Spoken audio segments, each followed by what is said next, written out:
South ఇండియాలోనే అతి తక్కువ ధరలకే నాణ్యమైన రత్నాలని అందించే ఏకైక సంస్థ 6 JVR.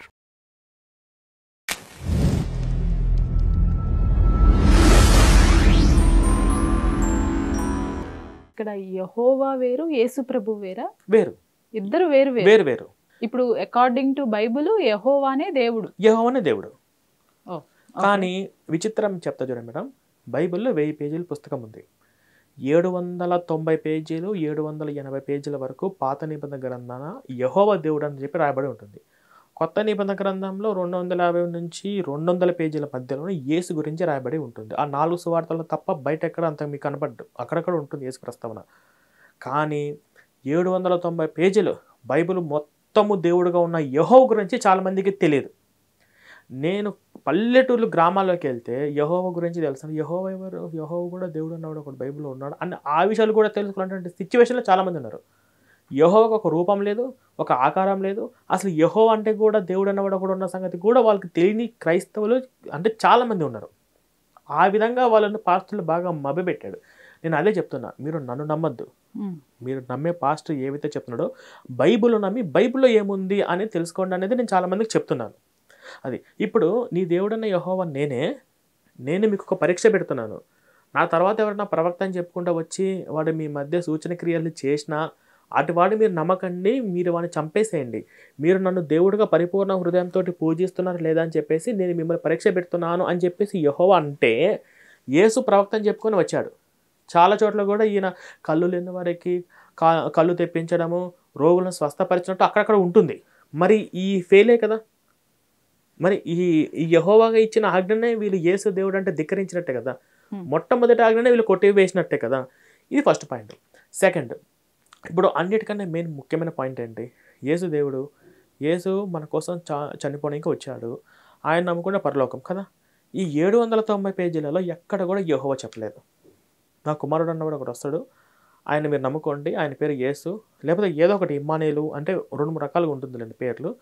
ఇమ్మానుయేలు అని చెప్పి పేరు పెట్టిద్దరు, ఆయన మీ అందరి కోసం రక్తం గార్చి ప్రాణాలు చనిపోతాడు, ఆయన దేవుడుగా నమ్మండి మీకు పరలోకం ఉంటుందని చెప్పి చెప్పాలి కదా. చెప్పరు.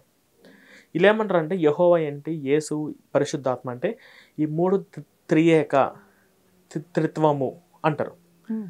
బైబిల్ మొత్తంలో ఎక్కడ కూడా త్రియేక అనే పదం కానీ త్రిత్వం అనే పదం కానీ ఎక్కడ లేదు.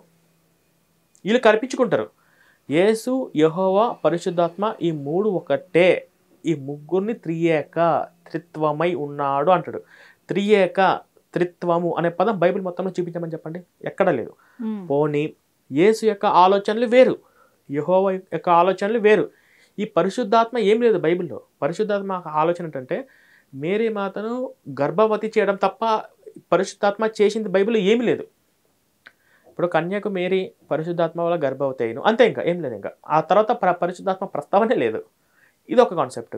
ఇప్పుడు యేసు యెహోవా ఒకటే అన్నప్పుడు మరి అలా అంటే అది యేసుకు ఎంత అవమానం అంటే అంత అవమానము. పాత నిబంధన గ్రంథంలో యెహోవా దేవుడుగా ఉన్నాడా, ఎలా ఉన్నాడా అని చెప్పి మనం పరిశీలిస్తే ఆయన దేవుడుగా లేడు. ఆయన వచ్చేసి వాళ్ళని చంపండి, వీళ్ళని చంపండి, చాలా క్రూరాలుగా వాళ్ళ దేవతా స్తంభాలు ధ్వంసం చేయండి, వాళ్ళు కూల్చండి, ఆక్రమించండి అని చెప్పేసి ఇవన్నీ కూడా యెహోవా చెప్పలేనటువంటి షాడెస్ట్ చాలా పనులు ఉన్నాయి. ఇవన్నీ కూడా యేసు చేసినట్టే కదా, ఇద్దరు ఒకటే అంటే. అది ఇంకొకటి ఏంటంటే యెహోవా ఇచ్చిన ఆజ్ఞలు ఏవైతే, ఫర్ ఎగ్జాంపుల్ కంటికి కన్ను పంటికి పన్ను అనే సిద్ధాంతాలు యెహోవా, కానీ నీ శత్రువును సైతం ప్రేమించమని చెప్పింది యేసు. వ్యభిచార స్త్రీలను రాళ్ళతో సావగొట్టమని చెప్పింది యెహోవా. వ్యభిచారం కూడా క్షమించే సైతం తీసుకొచ్చింది యేసు. అంటే ఈ యూదులు అంటే వీళ్ళు పాటించే ఈ యెహోవా ధర్మశాస్త్రం అనేది రాయబడింది 10 పలకల మీద 10 ఆజ్ఞలు అని చెప్పేసి మోషే ద్వారా రాయబడింది. అది ఏవో ఆజ్ఞలు ఉంటాయి కదా. అవును. ఏంటండి ఆజ్ఞలు ఏంటి? అదే ఫస్ట్ ఆజ్ఞ వచ్చేసి నీ దేవుడు యెహోవా నేను తప్ప వేరొక దేవుడు ఉండకూడదు. అక్కడ కూడా యెహోవానే మొత్తం ఆ 10 ఆజ్ఞలు యెహోవానే, యేసు గురించి ఏం లేదు. ఉన్నాయి, వ్యభిచరించకూడదు, నరహత్య చేయకూడదు, తర్వాత పొరుగు వారిని ఆశించకూడదు. అవి పర్లేదు, అవి వీళ్ళు చెప్పకపోతే మనం తెలుసుకోలేని సిచ్యువేషన్లో లేం. అది బేసిక్ నాలెడ్జ్. అది చెప్పడం కోసం ఆయన అక్కడి నుంచి దిగి రావడం వేస్ట్. అవి ఉన్నాయి. మొట్టమొదటి 3 ఆజ్ఞలు ఏ విధంగా ఉన్నాయంటే యెహోవానే పూజించాలని, విగ్రహంలో పూజించకూడదు అని చెప్పి అంత స్పష్టంగా క్లియర్గా ఉంటే వీళ్ళు యేసుని తీసుకొచ్చి దేవుడిని చేసేసి మొత్తం క్రైస్తవానికి ఎసురు పెట్టేశారు పాస్టర్లు అందరూ. అది కాన్సెప్ట్. ఆ తర్వాత వచ్చేసి ఇప్పుడు వీళ్ళు చెప్పే అబద్ధం ఏంటంటే ఫస్ట్ అబద్ధం, యేసు దేవుడు అంటే అబద్ధం. ఆయన పాపాల ద్వారా అంటే మన పాపాల ద్వారా ఆయన రక్తం కార్చాడు అనేది కూడా అది కూడా అబద్ధమే. ఎందుకంటే యేసు కూడా కొంతమంది రోగులు వాళ్ళు కొన్ని పాపాలు చేశారని చెప్పి ఆ పాపాలకు ప్రాయశ్చిత్తంగా వాళ్ళకి ఇటువంటి శిక్ష ఉందని చెప్పేసి వాళ్ళు కుష్ఠులుగా కళ్ళు లేని వాళ్ళుగా కొంతమంది రోగులు ఉంటారు. ఈ యేసు స్వస్థపరిచి ఇక నుంచి మీ పాపాలన్నీ పోయినాయి, మీరు ఇప్పుడు పుణ్యాత్ములు అని చెప్పేసి యేసు ఒక స్టేట్మెంట్ ఇచ్చేస్తాడు. అంటే వాళ్ళ పాపాలన్నీ పోయినాయి. వాళ్ళ పాపాలన్నీ పోయినాయి అంటే అర్థం ఏంటి? అక్కడ యేసు రక్తం గారిస్తే తప్ప పాపాలు పోవు అన్న కాన్సెప్ట్ పాస్టర్లు ఏవైతే చెప్తున్నారో అది తప్పు బైబిల్ ప్రకారంగా. అదొక పాయింట్. అట్లాగా ఆయన ఎందుకు చనిపోవాల్సి వచ్చింది అంటే ఆయన ఒక పిరిగివాడిగా ఉన్నాడు. చాలాసార్లు పరిగెత్తాడు వాళ్ళ దగ్గర నుంచి పారిపోవడానికి. కొన్ని రాజకీయ కుట్ర జరిగినాయి. ఈ యేసుతో ఉన్నటువంటి శిష్యులలో ఒకతనే దగ్గరుండి మరి పట్టించాడు, సిలువ వేశారు. అది ఆయన చేసిన ఆయన ఎందుకు చనిపోయారంటే యేసు ప్రభు బైబిల్ ప్రకారంగా ఎందుకు సిలువేశారంటే ఈ యూదులు పాటించే ధర్మశాస్త్రం ఏవైతే ఉందో అవన్నీ తప్పు అని ప్రకటించుకుంటూ వచ్చాడు. అది ఆ కాలంలో అక్కడ సిలువ శిక్ష ఉండడము అది చట్ట విరుద్ధం కాబట్టి వాళ్ళందరూ కలిసి ఈ ధర్మశాస్త్రాన్ని తప్పుపడుతున్నారు, ధర్మశాస్త్రాన్ని లేకుండా చేస్తున్నాడు అని చెప్పి అక్కడున్న వాళ్ళు శిక్ష వేసి చంపారు. ఆయన చనిపోయిన దానికి సిలువ వేసిన దానికి ఇప్పుడు మనం చేసే పాపాలకి సంబంధం ఏంటి? ఒకటి ఫస్ట్ పాస్టర్లు వచ్చేది ఏమంటారంటే జన్మతః పాపి, పుట్టడమే పాపి అంటారు. కానీ బైబిల్లో ఏసేమంటారంటే నేను ఈ భూమి మీద నీతిమంతులు పిలవరాలేదు కానీ పాపులను వచ్చి తిని అన్నాడు. అంటే దానికి అర్థమైంది నీతిమంతులు కూడా ఉన్నారనే కదా. అది ఫేక్. సరే నువ్వు ఎట్లా పాపి అవుతావంటే ఎప్పుడో ఎన్నో సంవత్సరాలు 5,000 సంవత్సరాల క్రితం ఆదాము అవ్వ ఆ దేవుడి మాట వినకుండా సైతాను మాట విని జ్ఞానఫలం తిన్నాడని చెప్పేసి ఆడెవడో పండు తింటే ఇప్పటికి నువ్వు పాపి ఏంటి? ఇది ఒకటి అనమాట. ఇట్లాగా ఇప్పుడు క్రైస్తవ సిద్ధాంతాలు ఏంటి అంటే యేసు దేవుడు అనడమే అది యేసుకే అవమానం. నేను నా తండ్రి తప్ప లేరు, నేను నా తండ్రి నా అంతటా నేను ఏమి చేయలేని వాడిని అనుకుంటూ వచ్చారు.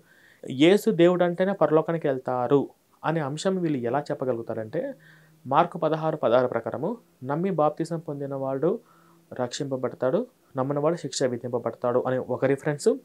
యోహాను సువార్తలో కూడా ఒక చోట ఏముంటుందంటే నేనే మార్గము, నేనే జీవము, నేనే సత్యము, నా ద్వారా తప్ప నా తండ్రి వద్దకు ఎవరు రాలేరు అని చెప్పేసి 90% ఈ 2 రిఫరెన్స్ మాత్రమే చూపించి యేసు నమ్మితే పరలోకం అని చెప్పేసి వీళ్ళు ఈ భావన తీసుకొని వస్తారు. అంటే ఈ భావన జనాల్లోకి తీసుకురావడానికి మొత్తం ఈ క్రైస్తవ మత పెద్దస్తులు ఎవరైతే ఉన్నారో వాళ్ళు ఆలోచించింది ఒకటే, మతం అంటే అప్పుడు ఉన్నటువంటి అంటరాని వాళ్ళు, అంటే కొంచెం జ్ఞానం లేని వాళ్ళు, కొంచెం అంత ఎడ్యుకేట్గా లేని వాళ్ళు ఉంటారు కదా, వాళ్ళను మభ్యపెట్టడానికి 2 కారణాలు. ఒకటి భయపెట్టేనే చేయాలి, లేకపోతే ఆశ భయం, ఈ రెండింటిని జనాలు కలుగచేయాలి. ఆశ ఏంటి? మొత్తం నీకు రుణమాఫీ, నువ్వు చేసే పాపాలన్నీ పోయి శాశ్వతంగా పరలోకంలో ఉంటావు అని అనగానే అవునా నిజమా అని చెప్పేసి ఇదొక ఇంత ఈజీగా ఉందా?